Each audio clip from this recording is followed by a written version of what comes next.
William Wilson. A story by Edgar Allan Poe. Edgar Allan Poe is an American poet or short story writer and critic who was born in 1809 and died 1849. He is best known for his tale of ratiocination, his horror stories, and his genre-founding detective stories. William Wilson was written by Edgar Allan Poe in 1839. This is a story of a man struggle with his own conscience. It is an allegory in which William Wilson meets William Wilson. It is not his real name, though it is his mirror image, and he spends the rest of his life trying to avoid him. So let's hear William Wilson by Edgar Allan Poe. Let me call myself, for the present, William Wilson. The fair page now lying before me need not be solid with my real appellation. This has been already too much an object for the scorn, for the horror, for the detestation of my race.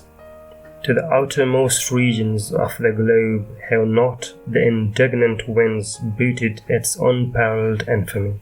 O outcast of all outcasts, most abandoned. To the earth, although not forever dead, to its honors, to its flowers, to its golden aspirations.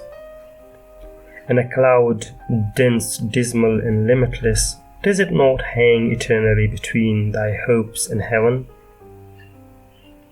I would not, if I could, here or today, embody a record of my later years of unspeakable misery and unpardonable crime. This epoch, these later years, took unto themselves a sudden elevations of turpitude, whose origin alone it is my present purpose to assign.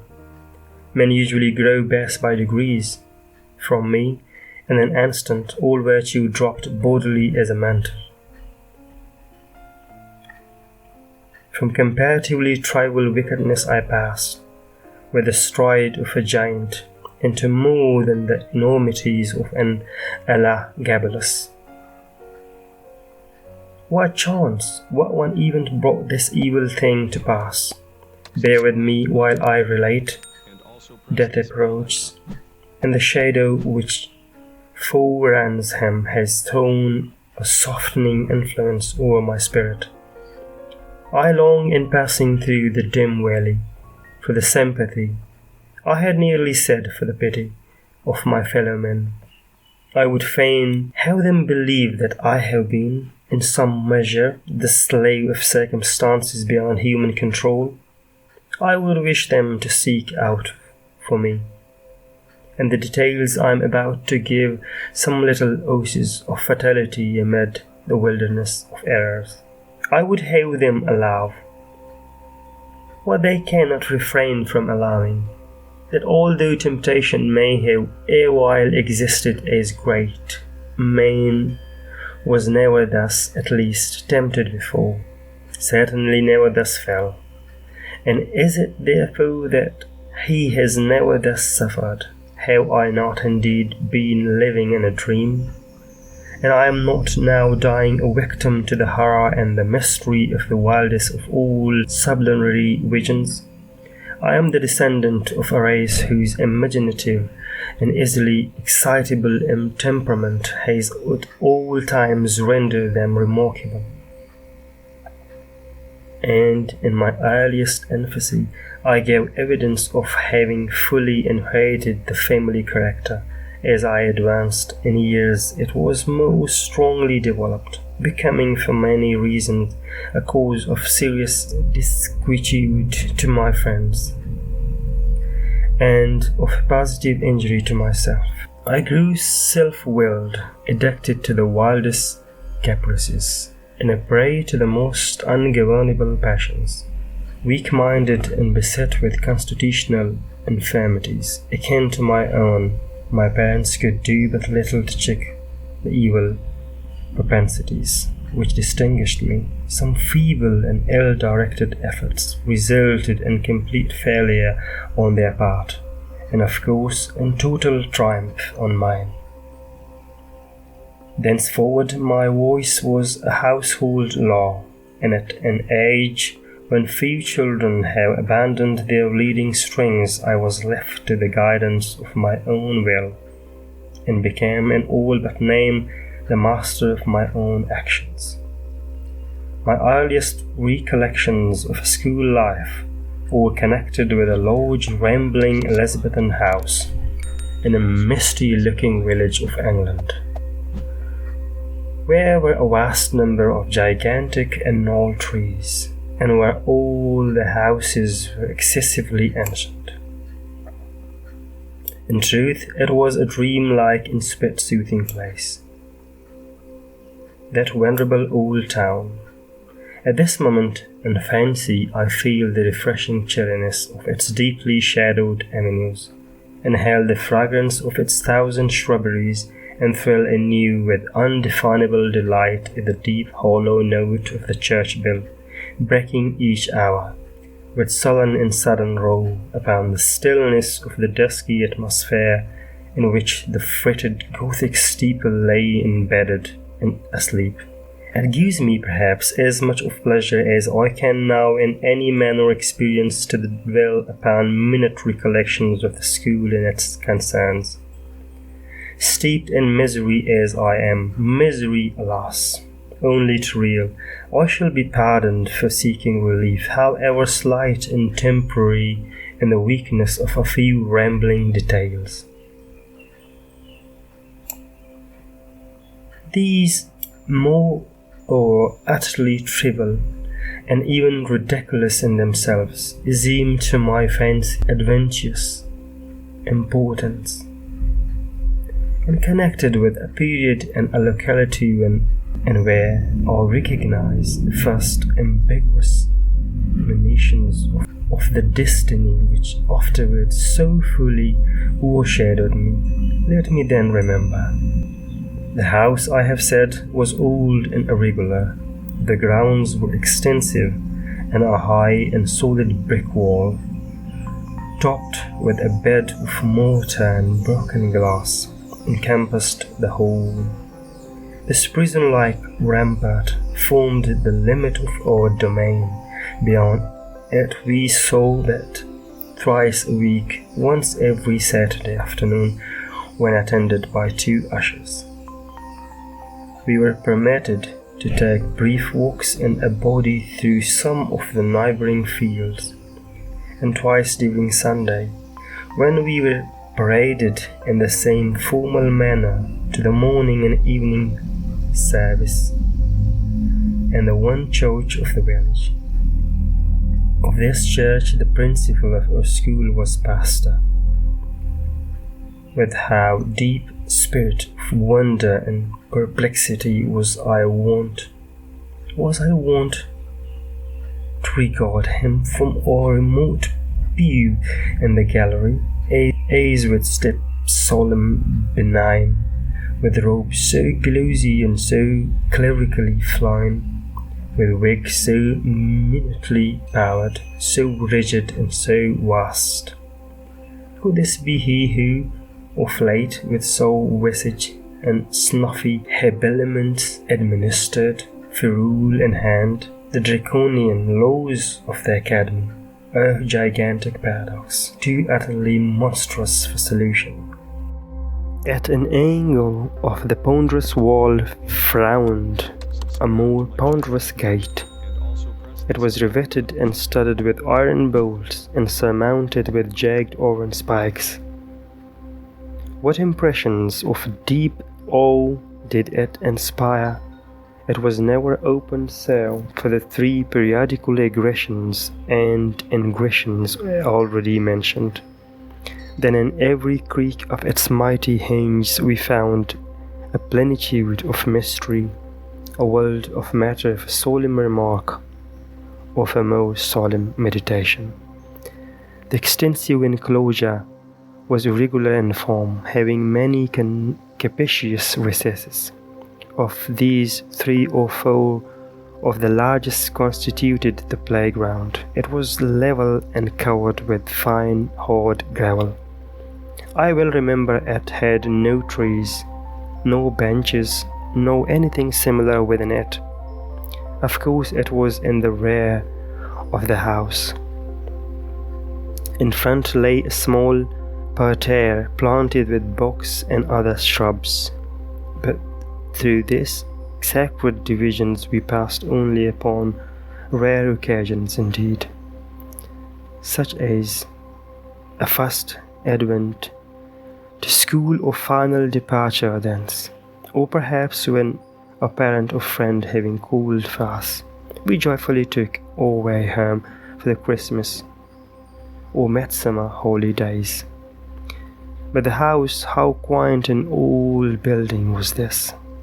To me, how veritably a palace of enchantment. There was really no end to its buildings, to its incomprehensible subdivisions.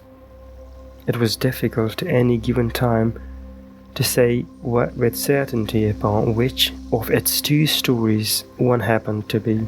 From each room to every other there were sure to be found 3 or 4 steps, either in ascent or descent. Then the literal branches were innumerable, inconceivable, and so returning in upon themselves that our most exact ideas in regard to the whole mansion were not very far different from those with which we pondered upon infinity.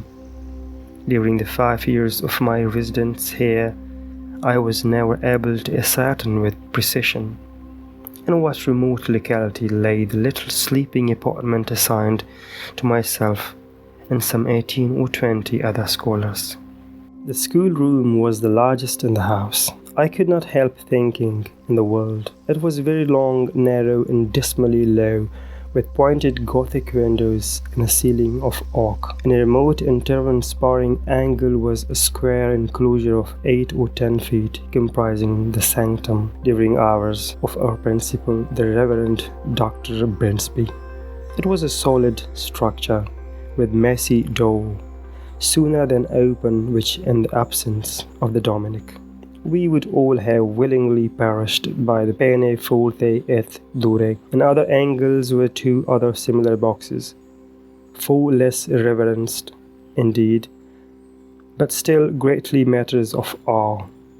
One of these was the pulpit of the classical usher, one of the English and mathematical, interspersed about the room, crossing and recrossing in endless irregularity, were innumerable benches and desks, black, ancient, and time-worn, piled desperately with much bethumbed books, and so beseamed with initial letters, names at full length, grotesque figures, and other multiplied efforts of the knife, as to have entirely lost what little of original form might have been their portion in days long departed.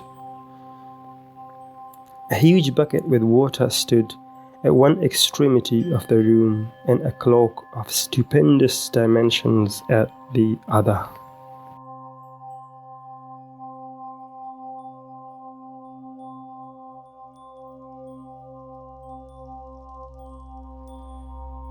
Encompassed by the massy walls of this venerable academy, I passed, yet not in tedium or disgust, the years of the third lustrum of my life.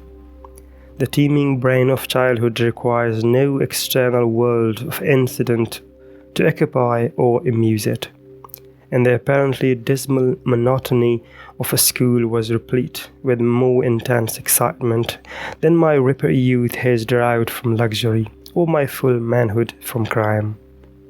Yet I must believe that my first mental development had in it much of the uncommon, even much of the outer. Upon mankind it lodged events of very early existence rarely leave in mature age any definite impression.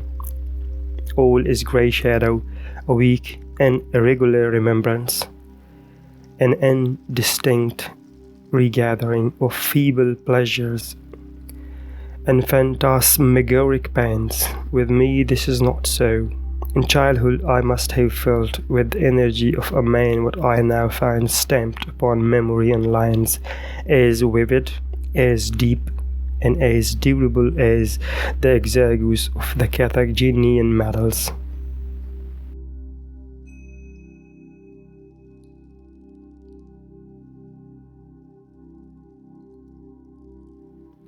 Yet in the fact of the world's view, how little was there to remember. The morning's awakening, the nightly summons to bed, the connings, the recitations, the periodical half-holidays and perambulations, the playground with its broils, its pastimes, its intrigues. These, by a mental sorcery long forgotten, were made to involve a wilderness of sensation, a world of rich incident, an universe of varied emotion, of excitement the most passionate and spirit-stirring. Oh, les bons temps, que si cessent de faire. In truth, the ardor, the enthusiasm, and the imperiousness of my disposition soon rendered me a marked character among my schoolmates, and by slow but natural gradations gave me an ascendancy over all not greatly older than myself, over all with a single exception. This exception was found in the person of a scholar who, although no relation, bore the same Christian and surname as myself. A circumstance, in fact, little remarkable, for notwithstanding a noble descent, mine was one of those everyday appellations which seem, by prescriptive right, to have been, time out of mind, the common property of the mob. In this narrative I have therefore designated myself as William Wilson, a fictitious title not very dissimilar to the real. My namesake alone of those who in school phraseology constitute or set, presumed to compete with me in the studies of the class, in the sports and broils of the playground, to refuse implicit belief in my assertions, in submission to my will indeed, to interfere with my arbitrary dictation in any respect whatsoever. If there is on earth a supreme and unqualified despotism, it is the despotism of a mastermind in boyhood or a less energetic spirit of its companions.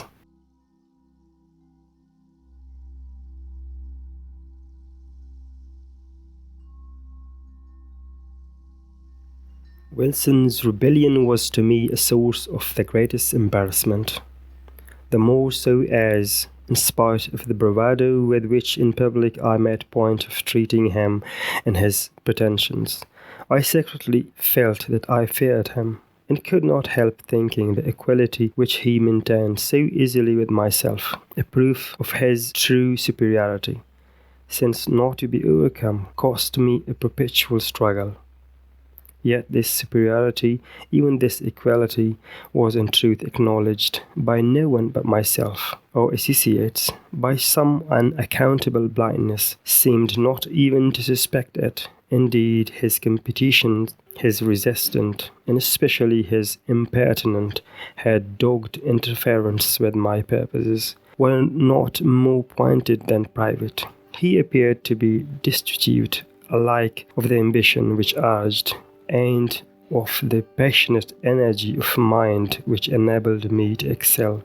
In his rivalry he might have been supposed actuated solely by a whimsical desire to thwart, astonish, or mortify myself, although there were times when I could not help observing, with a feeling made up of wonder, abasement, and pique, that he mingled with his injuries, his insults, or his contradictions a certain most inappropriate and assuredly most unwelcome affectionateness of manner.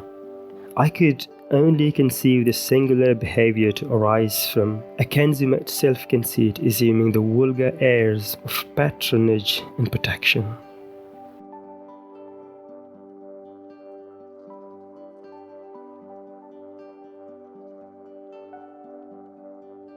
Perhaps it was this latter trait in Wilson's conduct, conjoined with our identity of name, and the mere accident of our having entered the school upon the same day, which set afloat the notion that we were brothers among the senior classes in the academy.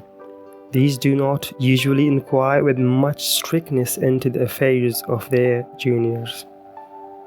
I have before said, or should have said, that Wilson was not, in the most remote degree, connected with my family, but assuredly if we had been brothers, we must have been twins. For after leaving Dr. Brinsley's, I casually learned that my namesake was born on the 19th of January 1813. And this is a somewhat remarkable coincidence, for the day is precisely that of my own nativity.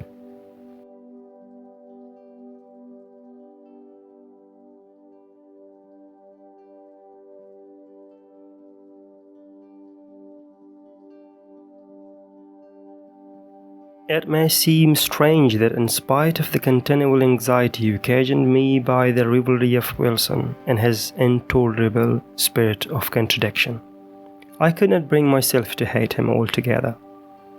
We had, to be sure, nearly every day a quarrel in which, yielding me publicly the palm of victory, he in some manner contrived to make me feel that it was he who had deserved it.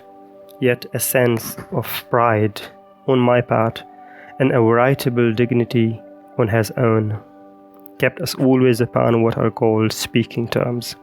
While there were many points of strong congeniality in our tempers, operating to awaken me in a sentiment which our position alone perhaps prevented from ripening into friendship. It is difficult indeed to define or even to describe my real feelings towards him.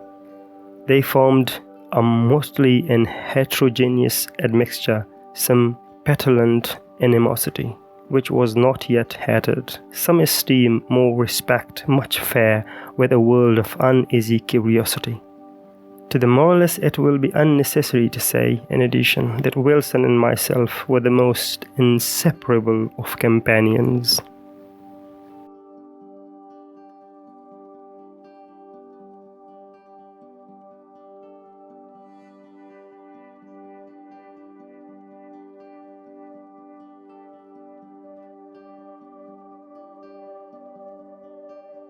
There was no doubt the anomalous state of affairs existing between us, which turned all my attacks upon him, and there were many, either open or covert, into the channel of banter or practical joke, giving pain while assuming the aspect of mere fun, rather than into a more serious or determined hostility.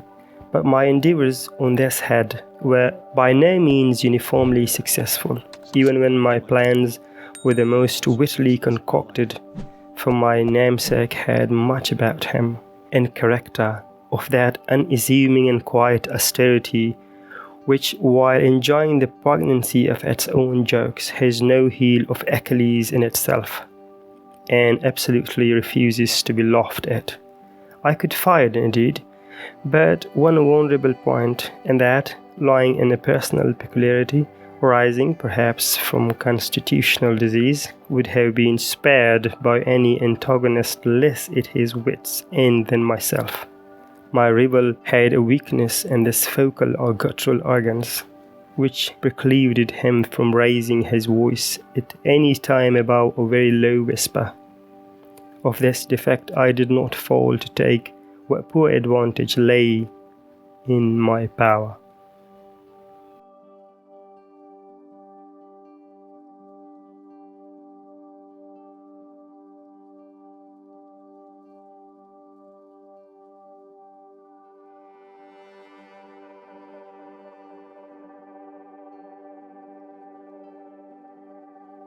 Wilson's retaliations in any kind were many, and there was one form of his practical wit that disturbed me beyond measure. How his sagacity first discovered at all that so petty a thing would vex me, and a question I never could solve, but having discovered, he habitually practised the annoyance. I had always felt aversion to my uncourtly patronymic, and its very common, if not plebeian, praenomen. The words were venom in my ears, and when, upon the day of my arrival, the second William Wilson came also to the academy, I felt angry with him for bearing the name.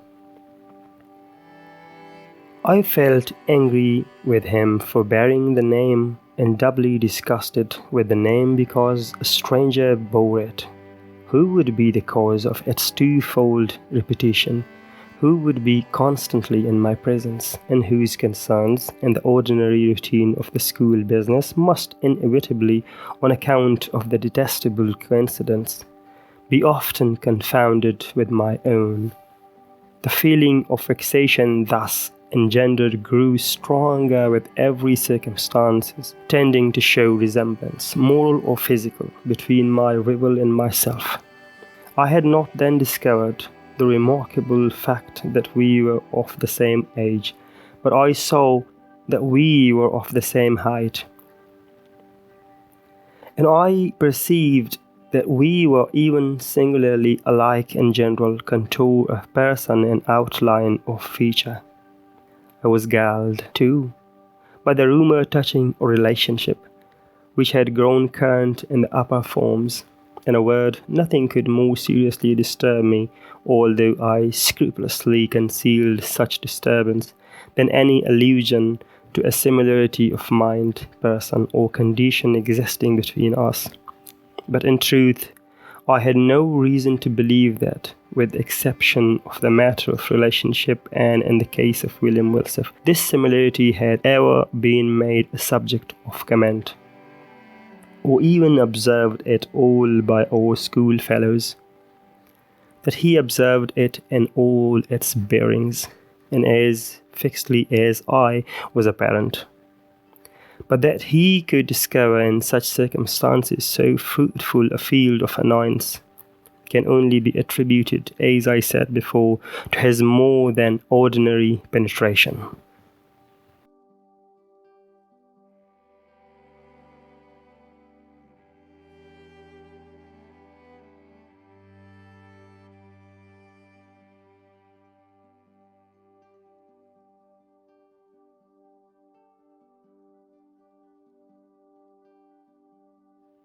His cue, which was to perfect an intimation of myself, lay both in words and in actions, and most admirably did he play his part. My dress, it was an easy matter to copy. My gait and general manner were, without difficulty, appropriated. In spite of his constitutional defect, even my voice did not escape him. My louder tones were, of course, unattempted. But then the key, it was identical, and his singular whisper, it grew the very echo of my own.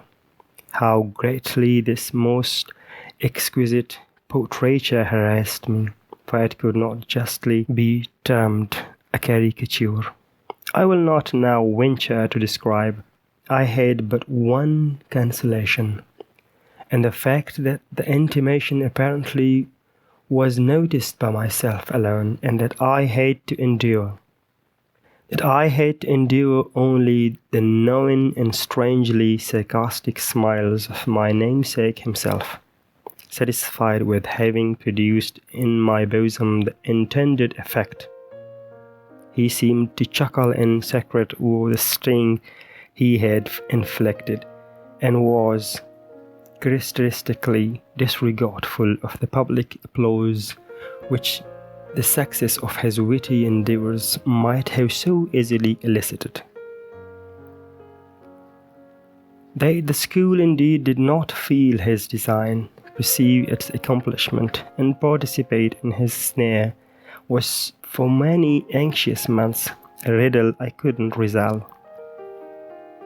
Perhaps the gradation of his copy rendered it not so readily perceptible, or more possibly I owed my security to the master air of the copyist, who, disdaining the latter, which in a painting is all the obtuse can see, gave but a full spirit of his original from individual contemplation and chagrin.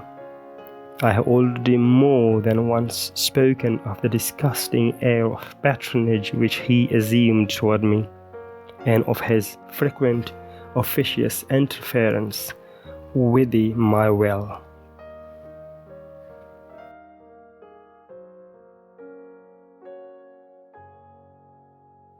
This interference often took the ungracious character of advice not openly given, but hinted or insinuated.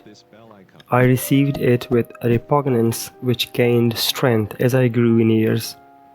Yet, at this distant day, let me do him the simple justice to acknowledge that I can recall no occasion when the suggestion of my rival were on the side of those errors or follies so usual to his immature age and seeming inexperience, that his moral sense, at least, if not his general talents and worldly wisdom, was far keener than my own, and that I might today have been a better and thus a happier man, had I less frequently rejected the counsels embodied in those meanings whispers which I then but too cordially hated and too bitterly despised.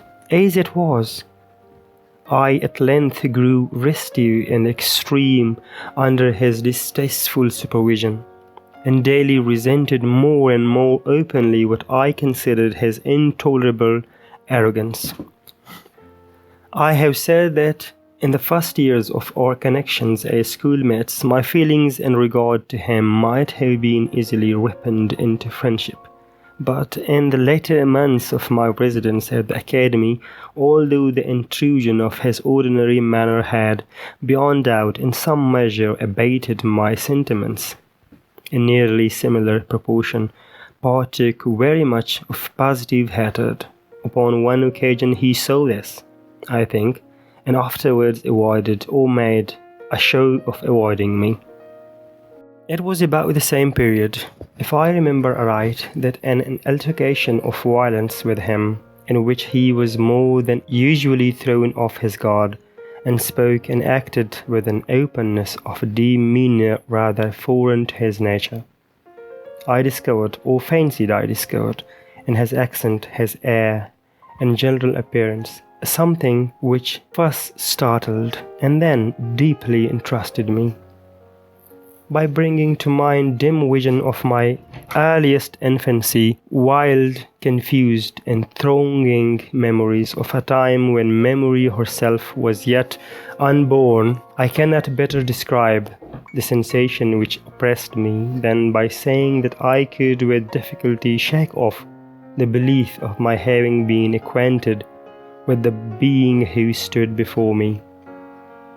At some epoch very long ago, some point of the past even infinitely remote, the delusion however faded rapidly as it came, and I mention it at all but to define the day of the last conversation I there held with my singular namesake.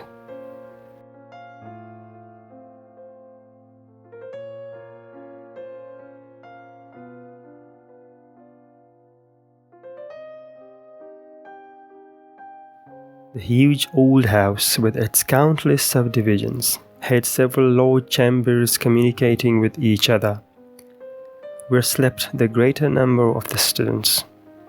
There were, however, as most necessarily happened in a building so awkwardly planned, many little nooks or recesses, the odds and ends of the structure, and these the economic ingenuity of Dr. Brinsby had also fitted up as dormitories. Although being a merest closet, they were capable of accommodating but a single individual. One of these small apartments was occupied by Wilson.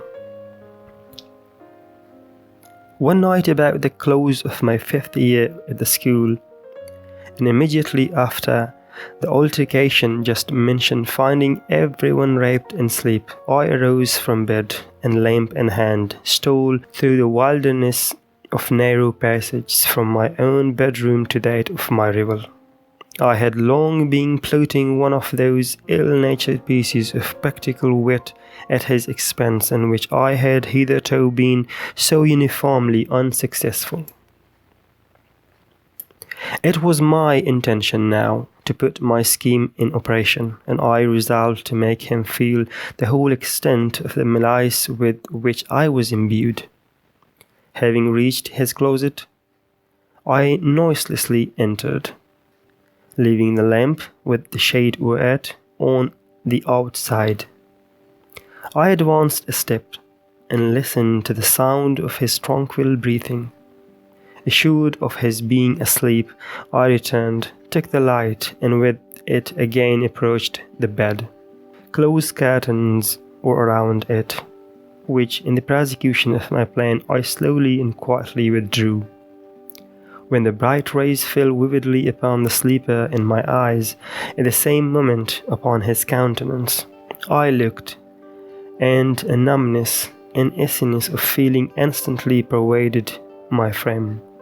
My breast heaved, my knees tottered, my whole spirit became possessed with an objectless yet intolerable horror. Gasping for breath, I lowered the lamp in still nearer proximity to the face. Were these the lineaments of William Wilson? I saw, indeed, that they were his, but I shook as if with a fit of the ague in fancying they were not. What was there about them to confound me in this manner? I gazed, while my brain reeled with a multitude of incoherent thoughts. Not thus he appeared, assuredly not thus, in the vivacity of his waking hours.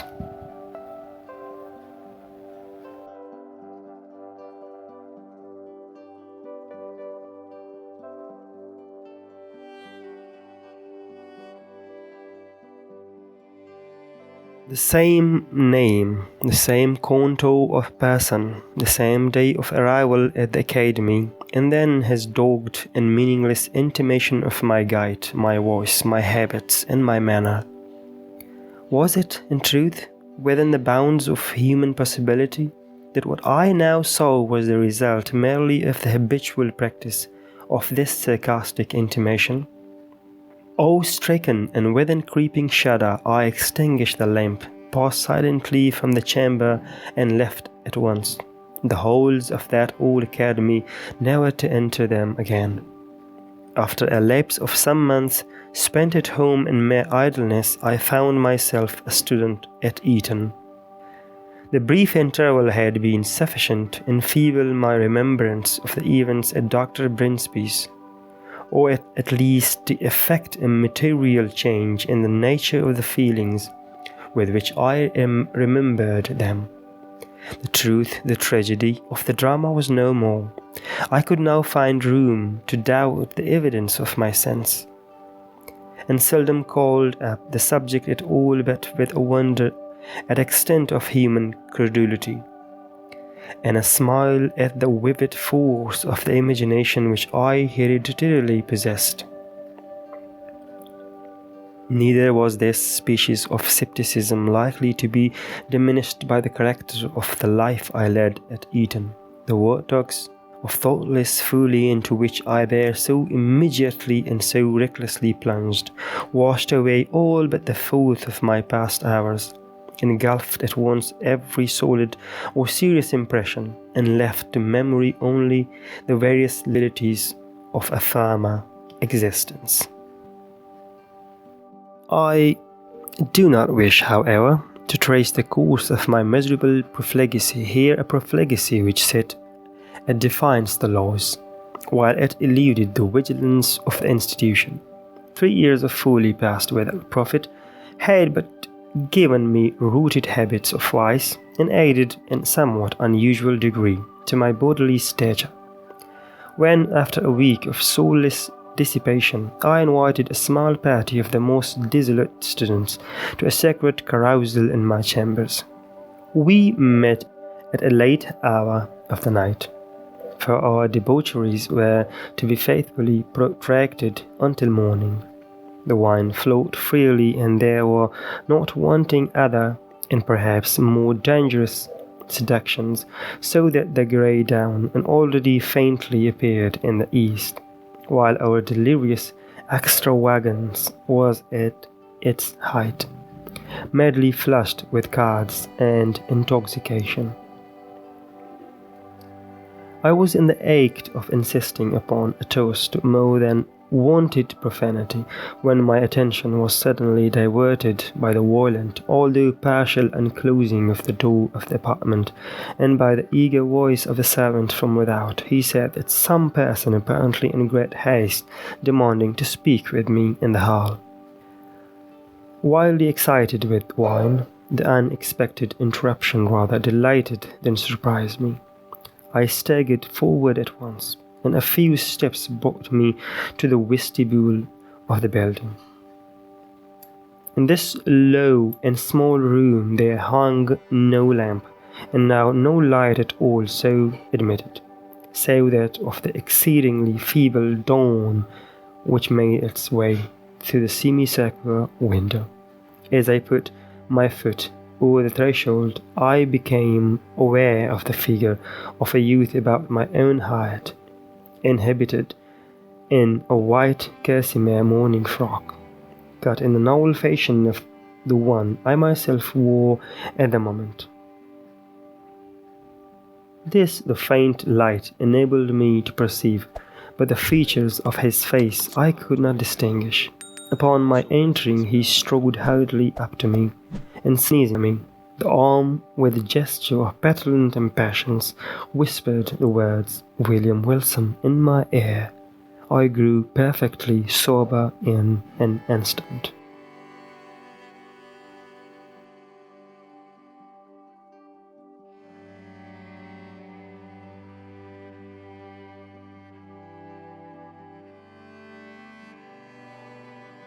There was that in the manner of the stranger, and the tremulous shake of his uplifted finger as he held it between my eyes and the light, which filled me with unqualified amazement. But it was not this which had so violently moved me. It was the pregnancy of solemn admonition and the singular, low, hissing utterance.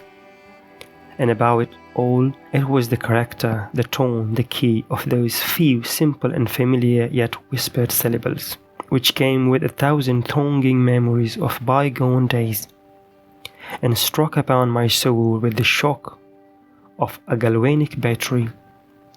Ere I could recover the use of my senses, he was gone. Although this event failed not of a vivid effect upon my disordered imagination, yet was it evanescent as vivid. For some weeks, indeed, I busied myself in earnest inquiry. I was wrapped in a cloud of morbid speculation. I did not pretend to disguise from my perception the identity of the singular individual who thus perseveringly interfered with my affairs, and harassed me with this insinuated counsel. But who and what was this Wilson? And whence came he? And what were his purposes? Upon neither of these points could I be satisfied, merely ascertaining in regard to him that a sudden accident in his family had caused his removal from Dr. Brinsby's academy on the afternoon of the day in which I myself had eloped.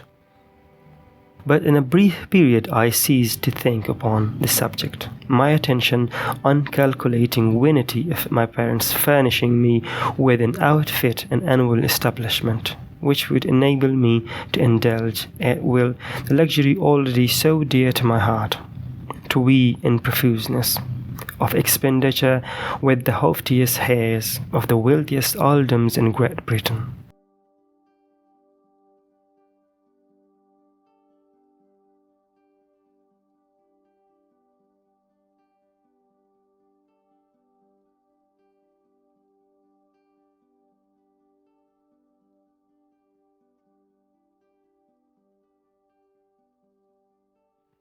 Excited by such appliances to vice, my constitutional temperament broke forth with redoubled ardor, and I spurned even the common restraints of decency in the mad infatuation of my rivals. But it were absurd to pause in the detail of my extravagance. Let it suffice that among spendthrifts I out-Heroded Herod, and that, giving name to multitude of novel follies, I added no brief appendix to the long catalogue of vices than usual in the most desolate university of Europe. It could hardly be credited, however, that I had, even here, so utterly fallen from the gentlemanly estate as to seek acquaintance with the vilest arts of the gambler by profession, and having become an adept in his despicable science, to practice it habitually as means of increasing my already enormous income at the expense of the weak-minded among my fellow collegians, such nevertheless was the fact. And the very enormity of this offence against all manly and honourable sentiment proved, beyond doubt, the main, if not the sole reason of the impunity with which it was committed. Who, indeed, among my most abandoned associates would not rather have disputed the clearest evidence of his senses than have suspected of such courses the gay, the frank, the generous William Wilson, the noblest and most commoner at Oxford? Him whose follies, said his parasites, were but the follies of youth and unbridled fancy, whose errors but inimitable whim, whose darkest vice but a careless and dashing extravagance. I had been now 2 years successfully busied in this way, when there came to the university a young Provenive nobleman, Glendenning rich, said report, his Herodes Atticus, his riches too as easily acquired. I soon found him a weak intellect, and of course marked him as a fitting subject for my skill. I frequently engaged him in play, and contrived, with the gambler's usual art, to let him win considerable sums, the more effectually to entangle him in my snares. At length, my schemes being ripe, I met him, with the full intention that this meeting should be final and decisive, at the chambers of a fellow commoner, Mr. Preston, equally intimate with both, but who, to do him justice, entertained not even a remote suspicion of my design. To give to this better colouring, I had contrived to have assembled a party of some 8 or 10, and was solicitously careful that the introduction of cards should appear accidental, and originate in the proposal of my contemplated dupe himself. To be brief upon a wild topic, none of the low fineness was omitted, so customary upon similar occasions that it is a just matter for wonder how any or still found so besotted as to fall its victim.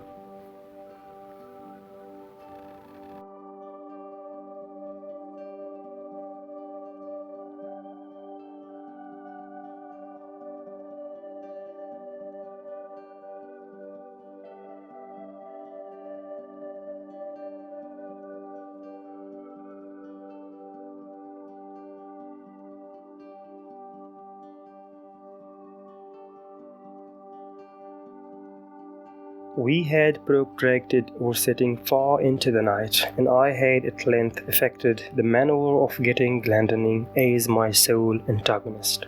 The game, too, was my favourite écarté. The rest of the company, interested in the extent of our play, had abandoned their own cards and were standing round us as spectators. Provenu, who had been induced by my artifices in the early part of the evening to drink deeply, now shuffled, dealt, or played, with a wild nervousness of manner for which his intoxication I thought might partially but could not altogether account. In a very short period he had become my debtor to a large amount, when, having taken a long draught of port, he did precisely what I had been coolly anticipating. He proposed the Provenu, who had been induced by my artifices in the early part of the evening to drink deeply, now shuffled, dealt, or played, with a wild nervousness of manner for which his intoxication I thought might partially but could not altogether account.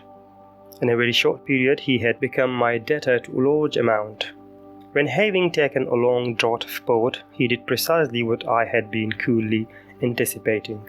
he proposed to a double or already extravagant stacks, with a well-feigned show of reluctance. And not until after my repeated refusal had seduced him into some angry words which gave a cooler or pique to my compliance did I finally comply. The result, of course, did but prove how entirely the prey was in my toils. In less than an hour he had quadrupled his debt. For some time his countenance had been losing the florid tinge lent it by the wine, but now, to my astonishment, I perceived that it had grown to a pallor truly fearful. I say to my astonishment, Glendinning had been represented to my eager inquiries as immeasurably wealthy, and the sums which he had as yet lost, although in themselves vast, could not, I supposed, very seriously annoy, much less so violently affect him. That he was overcome by the wine just swallowed was the idea which most readily presented itself, and rather with a view to the preservation of my own character and the eyes of my associates, than from any less interested motive. I was about to insist peremptorily upon a discontinuance of the play, when some expression at my elbow from among the company, and an ejaculation evincing utter despair on the part of Glendinning, gave me to understand that I had effected his total ruin under circumstances which, rendering him an object for the pity of all, should have protected him from the ill offices even of a fiend. What now might have been my conduct it is difficult to say. The pitiable condition of my dupe had thrown an air of embarrassed gloom over all, and for some moments a profound silence was maintained, during which I could not help feeling my cheeks tingle with the many burning glances of scorn or reproach cast upon me by the less abandoned of the party.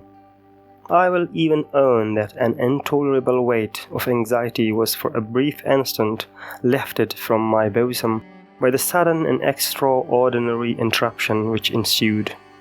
The wide, heavy folding doors of the apartment were all at once thrown open, to their full extent, with a vigorous and rushing impetuosity that extinguished, as if by magic, every candle in the room. Their light in dying enabled us just to perceive that a stranger had entered, about my own height, and closely muffled in a cloak. The darkness, however, was now total, and we could only feel that he was standing in our midst before any one of us could recover from the extreme astonishment into which this rudeness had thrown all. We heard the voice of the intruder. "Gentlemen," he said, in a low, distinct, and never-to-be-forgotten whisper which thrilled to the very marrow of my bones. "Gentlemen, I make no apology for this behavior, because in thus behaving I am but fulfilling a duty. You are, beyond a doubt, informed of the true character of a person who has tonight won at écarté a large sum of money from Lord Glendinning. I will therefore put you upon an expeditious and decisive plan of obtaining this very necessary information. Please to examine at your leisure the inner linings of the cuff of his left sleeve and the several little packages which may be found in the somewhat capacious pockets of his embroidered morning wrapper." While he spoke, so profound was the stillness that one might have heard a pin drop upon the floor. And ceasing, he departed at once, and as abruptly as he had entered. Shall I describe my sensations? Must I say that I felt all the horrors of the damned? Most assuredly I had little time given for reflection. Many hands roughly seized me upon the spot, and lights were immediately procured. A search ensued. In the lining of my sleeve were found all the coats, cards essential in écarté, and in the pockets of my wrapper a number of packs, facsimiles of those used at our sittings, with the single exception that mine were of the species called technically rondies, the honors being slightly convex at the ends, the lower cards slightly convex at the sides. In this disposition, the dupe who cuts, as customary, at the length of the peg, will invariably find that he cuts his antagonist an anna, while the gambler cutting the breadth will as certainly cut nothing for his victim, which may count in the records of the game.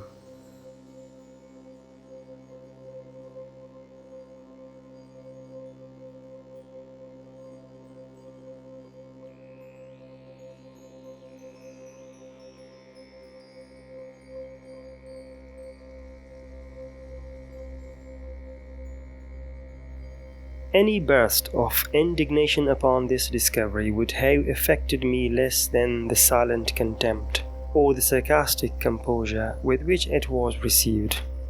"Mr. Wilson," said our host, stooping to remove from beneath his feet an exceedingly luxurious cloak of rare furs. "Mr. Wilson, this is your property." The weather was cold, and upon quitting my own room I had thrown a cloak over my dressing wrapper, putting it off upon reaching the scene of play. "I presume it is supererogatory to seek here," eyeing the folds of the garment with a bitter smile, "for any further evidence of your skill. Indeed, we have had enough. You will see the necessity, I hope, of quitting Oxford, at all events, of quitting instantly my chambers." Abased, humble to the dust as I then was, it is probable that I should have resented this galling language by immediate personal violence, had not my whole attention been at the moment arrested by a fact of the most startling character. The cloak which I had worn was of a rare description of fur. How rare, how extravagantly costly, I shall not venture to say. Its fashion, too, was of my own fantastic invention, for I was fastidious to an absurd degree of coxcombry in matters of this frivolous nature. When therefore Mr. Preston reached me that which he had picked up on the floor and near the folding doors of the apartment, it was with an astonishment nearly bordering upon terror that I perceived my own already hanging on my arm, where I had no doubt unwittingly placed it, and that the one presented me was but its exact counterpart in every and even the minutest possible particular. The singular being who had so disastrously exposed me had been muffled, I remembered, in a cloak, and none had been worn at all by any of the members of our party with the exception of myself. Retaining some presence of mind, I took the one offered me by Preston, placed it unnoticed over my own, left the apartment with a resolute scowl of defiance, and next morning, ere dawn of day, commenced a hurried journey from Oxford to the Continent, in a perfect agony of horror and of shame. I fled in vain. My evil destiny pursued me as if in exultation, and proved indeed that the exercise of its mysterious dominion had as yet only begun. Scarcely had I set foot in Paris ere I had fresh evidence of the detestable interest taken by this Wilson in my concerns. Years flew, while I experienced no relief. Villain, at Rome, with how untimely yet with how spectral an officiousness stepped he in between me and my ambition. At Vienna, too, at Berlin, and at Moscow, where in truth had I not bitter cause to curse him within my heart? From his inscrutable tyranny did I at length flee, panic-stricken, as from a pestilence, and to the very ends of the earth I fled in vain. And again, in secret communion with my own spirit, would I demand the questions: who is he? Whence came he? And what are his objects? But no answer was there found. And then I scrutinized, with a minute scrutiny, the forms and the methods and the leading traits of his impertinent supervision. But even here there was very little upon which to base conjecture. It was noticeable, indeed, that in no one of the multiplied instances in which he had of late crossed my path had he so crossed it except to frustrate those schemes or to disturb those actions, which, if fully carried out, might have resulted in better mischief. Poor justification this, in truth, for an authority so imperiously assumed. Poor indemnity for natural rights of self-agency so pertinaciously, so insultingly denied. I had also been forced to notice that my tormentor for a very long period of time, while I scrupulously and with miraculous dexterity maintaining his whim of an identity of apparel with myself, had so contrived it, and the execution of his weird interference with my will, that I saw not at any moment the features of his face.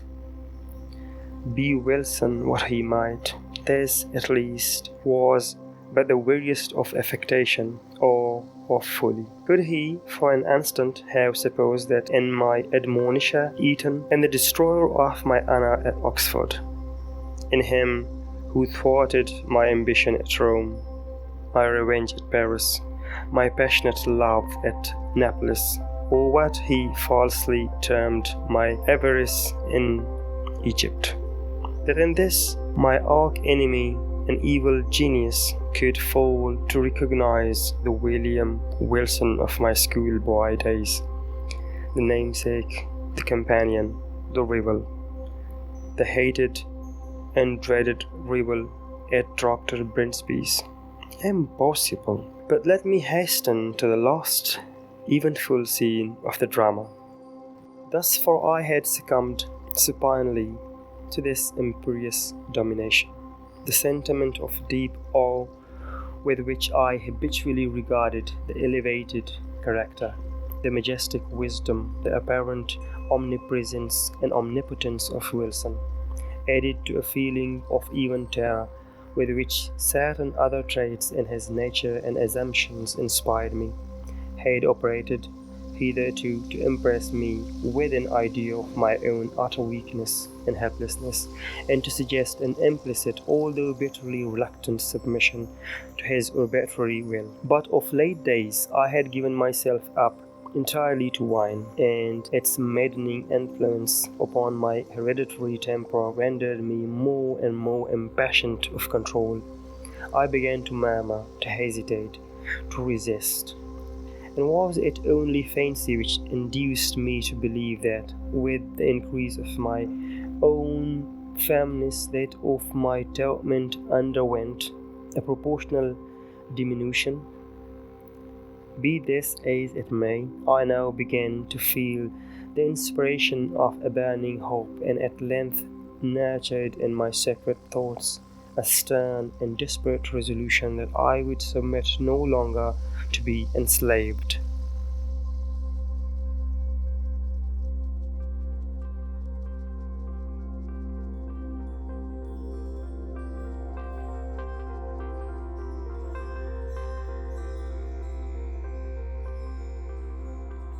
It was at Rome during the Carnival of 18 that I attended a masquerade in the palazzo of the Neapolitan Duke de Broglie. I had indulged more freely than usual in the excesses of the wine table, and now the suffocating atmosphere of the crowded rooms irritating me beyond endurance. The difficulty, too, of forcing my way through the mazes of the company contributed not a little to the ruffling of my temper.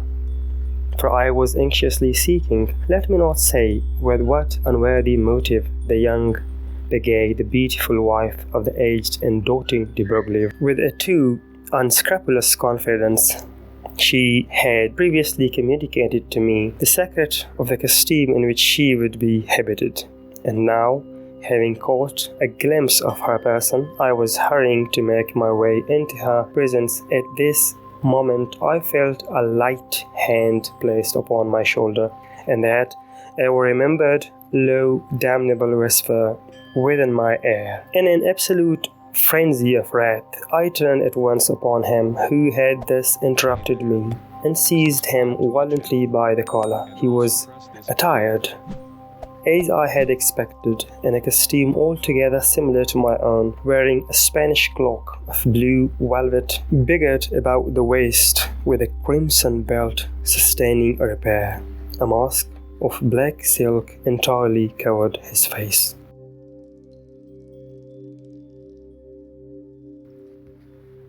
"Scoundrel," I said, in a voice husky with rage, while every syllable I uttered seemed as new fuel to my fury. "Scoundrel, impostor, accursed villain, you shall not dog me unto death. Follow me, or I stab you where you stand." And I broke my way from the ballroom into a small antechamber adjoining, dragging him unresistingly with me as I went.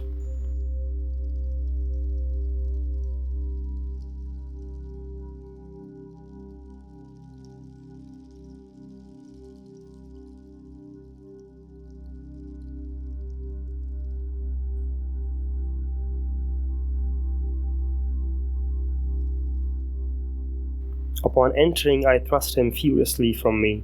He staggered against the wall, while I closed the door with an oath, and commanded him to draw.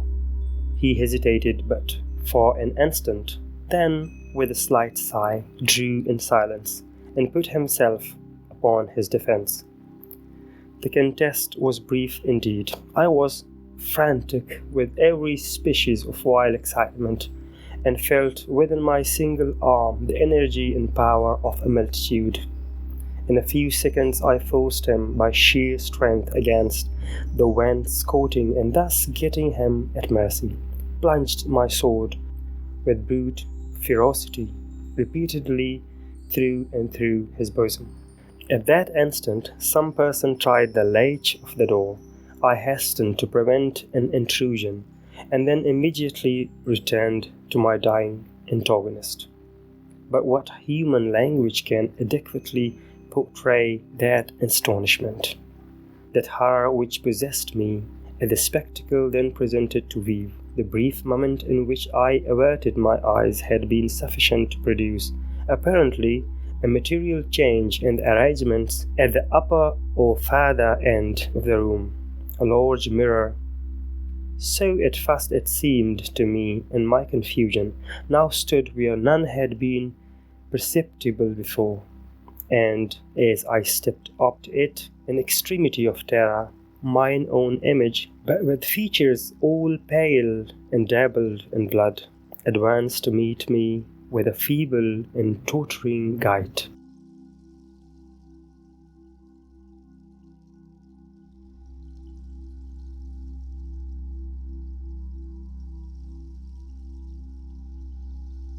Thus it appeared, I say, but was not. It was my antagonist. It was Wilson, who then stood before me in the agonies of his dissolution. His mask and cloak lay where he had thrown them upon the floor. Not a thread in all his raiment, not a line in all the marked and singular lineaments of his face, which was not, even in the most absolute identity, mine own. It was Wilson, but he spoke no longer in a whisper, and I could have fancied that I myself was speaking while he said, "You have conquered, and I yield. Yet henceforward art thou also dead, dead to the world, to heaven, and to the hope. In me didst thou exist, and in my death see by this image, which is thine own, how utterly thou hast murdered thyself."